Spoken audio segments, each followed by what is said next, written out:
Quand il s'agit de notions philosophiques, dans le genre de la liberté, la justice, la responsabilité, d'un seul coup, tout ce qui touche notre cœur, nos préjugés, notre famille, notre classe, vient en somme étouffer l'idée claire. Les professeurs de philosophie sont en colère. C'est une levée de bouclier contre la réforme de l'enseignement proposée par le ministre de l'Éducation. Le projet prévoit en effet une classe terminale à option, c'est-à-dire que la philosophie ne sera plus obligatoire. En revanche, elle entre en classe de première à raison de 3 heures par semaine.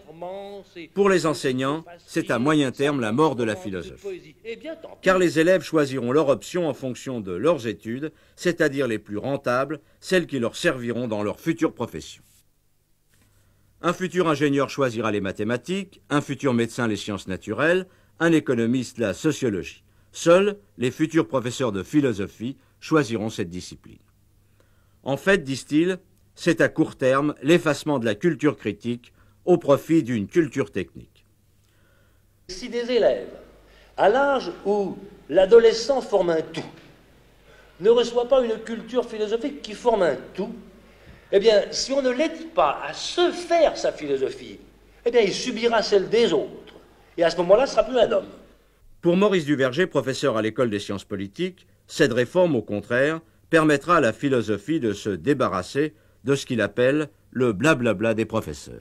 Je crois que l'idée du ministre de rendre la philosophie obligatoire en première, qui est une classe à obligation générale, est bonne à condition qu'on transforme les programmes. À condition que, comme je le disais, la philo soit en liaison avec les sciences historiques, géographiques et humaines, et qu'elles en fassent la critique, en quelque sorte. Là, c'est concret. Les gens apprennent des choses et vous leur en apprenez la critique en même temps. Autrement, vous leur enseignez du blablabla, vous leur enseignez à critiquer dans le vide. Mais au-delà de ce débat, en toile de fond, une autre polémique apparaît. Dans notre société industrielle, la philosophie sert-elle encore à quelque chose? Et dans l'affirmative, à quoi? Pour les uns, la classe de philosophie est un lieu de perdition. C'est là qu'à leurs yeux se forment les contestataires, c'est la philosophie qui déterre les pavés, c'est encore elle qui renverse les systèmes politiques. Pour d'autres, la négation de toute philosophie engendre la violence. Mais pour beaucoup, la philosophie, c'est encore quelque chose de nébuleux, d'inaccessible, un luxe intellectuel réservé à quelques initiés. Je n'ai jamais atteint un tel niveau, alors je ne peux pas me permettre de discuter là-dessus.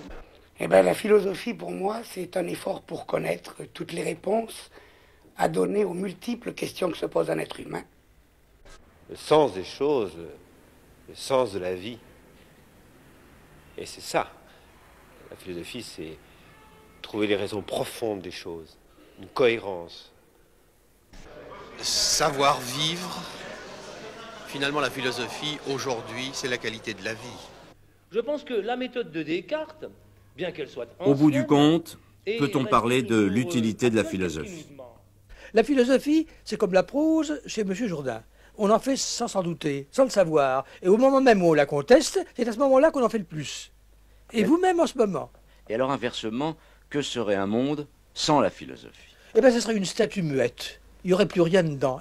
Il n'aurait pas d'âme. Même pour des questions non mathématiques, pour des problèmes de tous les jours. Qu'il s'agisse du problème de l'avortement, qu'il s'agisse du problème de la justice, du problème de la responsabilité, par exemple. Avoir des idées claires et distinctes.